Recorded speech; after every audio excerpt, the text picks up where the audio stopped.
Hello, welcome back to my channel. ഇന്നത്തെ video ഒരു travel വ്ളോഗാണ്. എല്ലാവരും കാണണം. കണ്ടിഷ്ടമായ ലൈക്ക് ചെയ്യുകയും സബ്സ്ക്രൈബ് ചെയ്യുകയും ബെല്ലൈക്കൻ കൂടി പ്രസ് ചെയ്യണം കേട്ടോ. രാവിലെ 6 മണിയായപ്പോഴേക്കും വണ്ടിയിൽ കയറി. നല്ല മഴയുള്ള ദിവസമാണ്. ഞങ്ങൾ കോഴിക്കോട്ട് നിന്നാണ് പോണത്. ഇന്ന് ഇൻഡിപെൻഡൻസ് ഡേ ആയതുകൊണ്ട് എല്ലാവർക്കും ഒഴിവായതുകൊണ്ടാണ് ഇങ്ങനൊരു യാത്ര പ്ലാൻ ചെയ്തത്. ഞങ്ങൾ ആദ്യമായിട്ടാണ് വയനാട് വരുന്നത്. താമരശ്ശേരി ചുരം കയറുന്നതിന് മുമ്പായിട്ട് നമ്മൾ ബ്രേക്ക്ഫാസ്റ്റ് കഴിക്കാൻ കയറി. വൈറ്റ് ഹൗസ് റെസ്റ്റോറൻറ്റിലാണ് കയറിയത്. വെള്ളയപ്പവും ചിക്കൻ കുറുമയും കഴിച്ചു. നല്ല ടേസ്റ്റുള്ള ഭക്ഷണമായിരുന്നു. നമ്മളിപ്പോൾ താമരശ്ശേരി ചുരം കയറിക്കൊണ്ടിരിക്കുകയാണ്. നല്ല മഴയാണ്, എങ്കിലും കോട ഉണ്ടായിരുന്നു.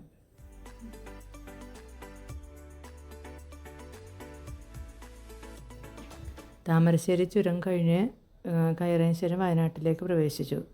ആദ്യത്തെ സ്റ്റോപ്പായിരുന്നു ഹണി മ്യൂസിയം.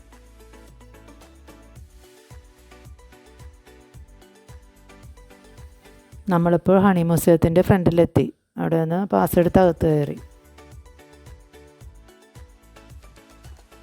ഹണി മ്യൂസിയത്തിൽ ചെന്നപ്പോൾ അവിടെ പതാക ഉയർത്തേണ്ട സമയമായിരുന്നു. ഞങ്ങളവിടെ നിന്ന് പാസ് എടുത്ത് അതിനകത്ത് കയറി പതാക ഉയർത്തലും അതിലെല്ലാം പങ്കെടുത്തതിന് ശേഷം ഞങ്ങൾ മ്യൂസിയത്തിനകത്ത് കയറി. അവിടെ ഒരു സ്റ്റാഫ് വന്ന് ഞങ്ങൾക്ക് അവിടെയുള്ള തേനീച്ചയെ പറ്റിയും തേനിനെ പറ്റിയും എല്ലാം വിശദീകരിച്ചു.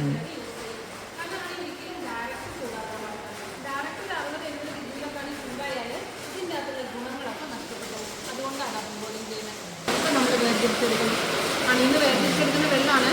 സ്മെല്ല് ചെയ്ത് നോക്കണമെങ്കിൽ ഒന്ന് സ്മെല്ല് ചെയ്ത് നോക്കാം.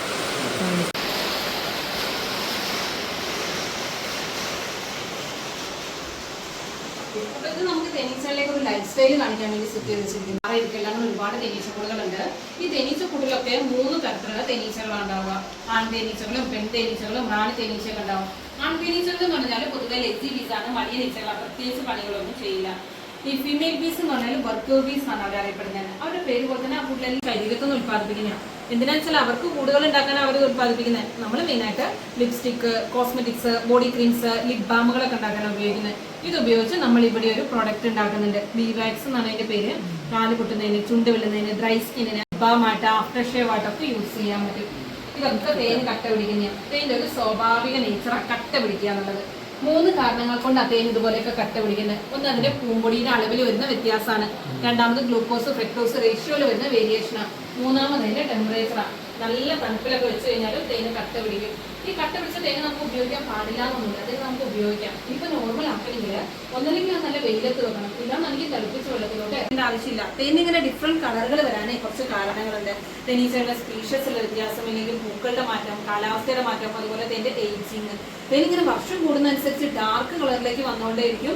അതിന്റെ ഗുണവും കൂടിക്കൊണ്ടിരിക്കും. തേൻ പഴകുന്നതനുസരിച്ച് അതിന്റെ ഗുണം കൂടി വരികയാണ് ചെയ്യാം. ഇതൊക്കെ ചെറുതേന ചെറിയ ഉറുമിനണക്കുള്ള തേനീച്ചകളെ കണ്ടിട്ടില്ലേ? ഈ ചുമന്റെ മുകളിൽ, സ്വിച്ച് ബോർഡിലെ സീല്, തറയുടെ ഉള്ളിലൊക്കെ ഉണ്ടാവും. അത്തരത്തിലുള്ള തേനീച്ചകൾക്ക് ഈ വലിയ വലിയ ഫ്ലവറുകളിലൊക്കെ ചെന്നിട്ട് തേനെടുക്കാനുള്ള ഒരു കപ്പാസിറ്റി ഇല്ല. കൂടാതെ അവർക്ക് തേനെടുക്കാനുള്ള സ്റ്റിങ്ങും ഇല്ല. അതുകൊണ്ട് ഇനി ഏറ്റവും ചെറിയ ഫ്ലവറുകൾ, തുമ്പ, തുളസി പോലത്തെ ചെറിയ ചെറിയ ഫ്ലവറുകൾ കണ്ടുപിടിച്ചിട്ട് അതിന്റെ ഏറ്റവും ഉള്ളറകളിൽ നിന്നാണ് തേൻ കളക്ട് ചെയ്തുകൊണ്ടുവരുന്നത്. ഈ മെഡിസിൻ വാല്യൂ ഒക്കെയാണ്. പൊള്ളിയാലും മുറിഞ്ഞാലൊക്കെ നമുക്ക് വൻതേനുകൾ തേക്കാം. പക്ഷെ ചെറുതേൻ ഉപയോഗിച്ചാൽ അതിന്റെ പാട് വരെ നമുക്ക് കാണാൻ പറ്റില്ല.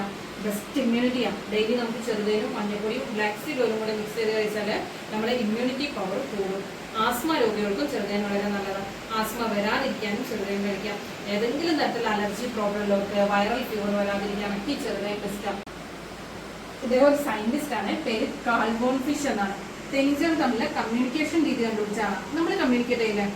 സങ്കടം വന്നാൽ കരഞ്ഞിട്ട്, സന്തോഷം വന്നാൽ ചിരിച്ചിട്ട്, അങ്ങനെയൊക്കെ.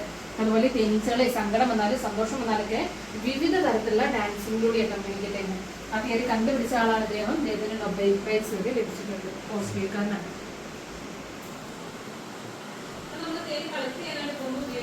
അത് ഉപയോഗിച്ച് കഴിഞ്ഞാൽ തേനീച്ചകൾക്ക് നമ്മളെ കുത്താൻ പറ്റില്ല. ഈ തേനീച്ചകൾ നമ്മളെ കുത്തിക്കഴിഞ്ഞാൽ അവരുടെ ജീവൻ കൂടി ഇല്ലാതെയോ. കാരണം അവർ നേർവിൽ നിന്ന് വരുന്ന സ്റ്റിങ് ഉപയോഗിച്ചിട്ടാണ് നമ്മളെ കുത്തുന്നത്. കുത്തിയിട്ട് അത് തിരിച്ച് വലിച്ചെടുക്കാനായിട്ട് അവർ ശ്രമിക്കും. പക്ഷെ അത് അവർക്ക് കിട്ടില്ല. അവരെ നേർവിൽ കുത്തുന്നതിന് ഭാഗമായിട്ട് സ്കിന്നിന് അഡ്വർടൈസിങ് കണ്ടിട്ട് തേനീച്ചകൾ ഈ ലോകത്ത് ഇല്ലാതായി കഴിഞ്ഞാൽ ഒരു 4 വർഷം മാത്രമേ ലോകം തന്നെ ഉണ്ടാവുള്ളൂ എന്ന് പറയുന്നത്. കാരണം 80% പോളിനേഷൻ നടത്തുന്നതും തേനീച്ചകളിലൂടെയാണ്. ജോജോബ എന്ന് പറഞ്ഞ ഫ്രൂട്ടിൻ്റെ പൂക്കളിൽ നിന്നൂടാൻ, തടി കുറയാൻ, അതുപോലെ മെഡിസിൻ്റെ ആവശ്യങ്ങൾക്കൊക്കെ ഇതാണ് ഉപയോഗിക്കുക. കഴിക്കുക 1.5 മണിക്കൂർ ഫുഡും കൂടെ അവോയ്ഡ് ചെയ്താൽ തടി കുറയും.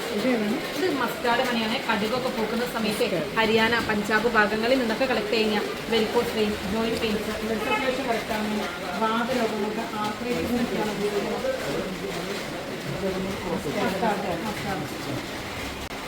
ഇത് വയനാടൻ ഫോറസ്റ്റ് ഹണിയാണ്. നോർമലായിട്ട് കളക്ട് ചെയ്തുകൊണ്ട് തന്നെ നോർമലായിട്ടുള്ള യൂസിനൊക്കെ നല്ലതാണ്. പിന്നെ പഠിക്കുന്ന ആൾക്കാർക്കൊക്കെ അവരുടെ മെമ്മറി കപ്പാസിറ്റി ബൂസ്റ്റ് ചെയ്യുന്നതിന്, ഉന്മേഷക്കുറവിനൊക്കെ ഈ വയനാടൻ ഫോറസ്റ്റ് ഹണിയാണ് ഉപയോഗിക്കുക.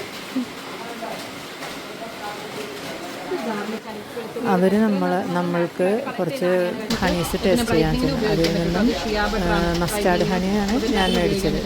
പിന്നെ അവരുടെ പ്രൊഡക്ട്സുകളൊക്കെ നമ്മളെ പരിചയപ്പെടുത്തി. അതിൽ നിന്ന് ഒരു ബി വാക്സും മേടിച്ച് ഞങ്ങളവിടെ നിന്ന് പോന്നു. ഈ ട്രിപ്പിൻ്റെ ബാക്കി വിശേഷങ്ങളുമായി അടുത്ത വ്ലോഗിൽ കാണാം.